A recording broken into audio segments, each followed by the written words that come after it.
నమస్తే అండి. Welcome to my channel. నేను విల్చక్రధర్. చాలా మందికి తెలియట్లేదండి. బై 2040 కల్లా కావచ్చు, 2045 కల్లా కావచ్చు, హెల్త్ ఇన్సూరెన్స్ ప్రీమియం కట్టలేని పరిస్థితి వస్తుంది. ఎందుకు చెప్పానంటే చెప్తున్నాను. ఇప్పుడు చూడండి, చాలా మనకి రూమ్ రెంట్స్ కానివ్వండి, హాస్పిటల్‌లో డాక్టర్ ఫీస్ కానివ్వండి ఎస్పెషల్లీ, అలాగే మెడిసిన్స్ కాస్ట్ కానివ్వండి, ఇన్‌ఫ్లేషన్ చూస్తే దగ్గర 15-14% దాకా ఉందండి. నార్మల్ ఇన్‌ఫ్లేషన్ అనుకుంటాం మనం. జస్ట్ ఏంటంటే మన ఫుడ్, క్లోత్, షెల్టర్ ఇట్లాంటి మామూలు బేసిక్ నీడ్స్ ఏవైతే ఉంటాయో వాటిది ఇన్‌ఫ్లేషన్ వచ్చేసి మనకి 7%, 8% ఉంటుంది కానియండి. వేరస్ ఎస్పెషల్లీ ట్రాన్స్‌పోర్టేషన్ కానియండి, మెడికల్ కానియండి, హాస్పిటాలిటీ కానియండి, ఇట్లాంటివన్నీ కూడా మనం చూస్తే 14% దాకా పెరుగుతున్నాయండి. ఎవ్రీ ఇయర్ ఆన్ ఇయర్ మేము చూస్తున్నాము.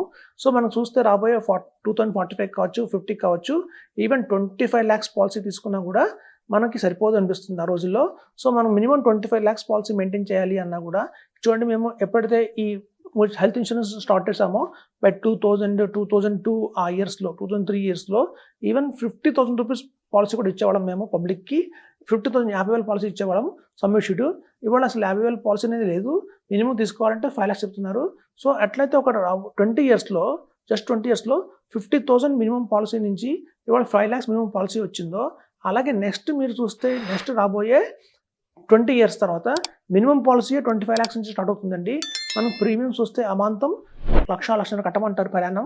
So per annum 1.5 lakh, 2 lakhs కట్టాలంటే ప్రీమియము అది అందరిలో సాధ్యమైతే కాదండి. ఆ రోజుల్లో మనకు తెలుస్తుంది ఇవాళ మనం ఎర్న్ చేస్తున్నాము. మనం ఎప్పుడైతే ఎర్న్ చేస్తున్నామో ఈ టైంలో మనం ఎంత ప్రీమియం కట్టగలుగుతాము. ఎప్పుడైతే మన ఫ్యూచర్‌లో ఇవాళ ఉన్న ఈ పాపులేషన్ అంతా రిటైర్మెంట్ అవుతుందో అప్పుడు గణనీయంగా సమ్ అష్యూర్డ్ పెంచుతారు. 25 లాక్స్ మినిమమ్ తీసుకోమంటారు. ఆ రోజు మనకి 2 క్రోర్స్ పాలసీ, 5 క్రోర్స్ పాలసీ కూడా తీసుకోవాల్సి వస్తుంది. అలాంటప్పుడు చూస్తే మనం ప్రీమియమ్స్ అబ్నార్మల్‌గా 1.5 లాక్, 2 లాక్స్ కట్టమంటారు. సో అంత ప్రీమియం మనం కట్టగలిగే పొజిషన్‌లో మనం ఉంటామా లేదా అని చూసుకోవాలి. కాబట్టి అందుబాటులో మనకేంటంటే ఇవాళ మంచి మంచి పాలసీస్ ఉన్నాయి. ఎట్లా అంటే మనం కనుక ఒక 50,000 రూపీస్ మనం కనుక ఏదన్నా ఫస్ట్ క్లెయిమ్ వస్తే నేను ఎఫోర్డ్ చేసుకుంటాను అంటే ఫస్ట్ 50,000 రూపీస్ దాకా డిడక్టబుల్ అంటారు దాన్ని. సో అట్లాంటి ఆప్షన్ కనుక ఇవాళ మనం తీసుకోగలిగితే మనకి లైఫ్ టైం మనకి 40% డిస్కౌంట్ దాకా వస్తుందండి ప్రీమియంలో. అంటే ఎవరైతే 1 లాక్ ప్రీమియం కట్టాల్సి వస్తుందో ఆ టైంలో మనకి కేవలం 60,000 కడితే సరిపోతుంది. మనకి 40%, 35%, 40% దాకా డిస్కౌంట్ అయితే ఇస్తారు. లైఫ్ టైమ్ ఇస్తారు.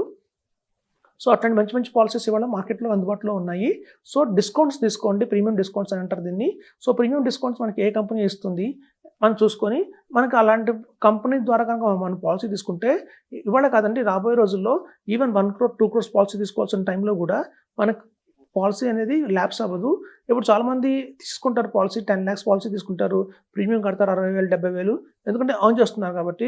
రేపు ఎప్పుడైతే ఫ్యూచర్‌లో ఎర్నింగ్ అనేది ఆగిపోతుందో అప్పుడు అమాంతం 2 లక్షలు ప్రీమియం కట్టమంటే కూడా కట్టడం అందరి వల్ల సాధ్యం కాదు. సో చాలా పాలసీస్ ల్యాప్స్ అయ్యే అవకాశం అయితే చాలా ఉంది.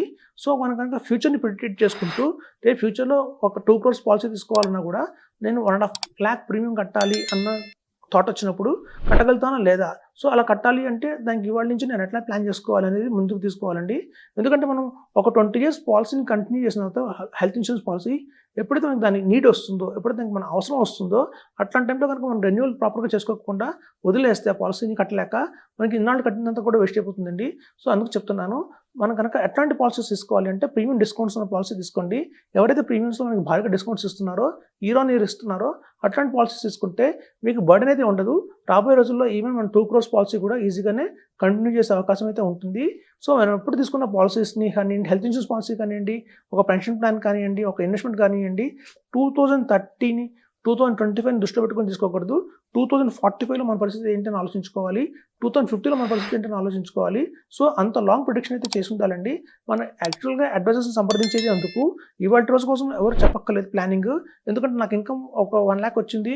ఆ 1 లాక్ నేను ఎంత రెంట్‌కి ఖర్చు పెడుతున్నాను, ఎంత ఈఎంఐ కడుతున్నాను, ఎంత స్కూల్ ఫీజు కడుతున్నాను అనేది ప్రతి వాళ్ళకి ఒక బడ్జెట్ అనేది ఉంటుంది. కానీ ప్రిడిక్షన్స్ అనేది ఇవాళ కాదు. బై 2045లో నా లైఫ్ ఎలా ఉంటుంది, బై 2050లో నా లైఫ్ ఎలా ఉంటుంది అనేది ఇవాళే మనం అర్థం చేసుకోవాలి. సో తగినట్టుగా మనం ప్లాన్ చేసుకోవాలి ఇవాళ నుంచే. సో అప్పుడు మనకు లైఫ్ అంతా లైఫ్ లాంగ్ హ్యాపీగా ఉండొచ్చని చెప్తున్నాను. Thank you.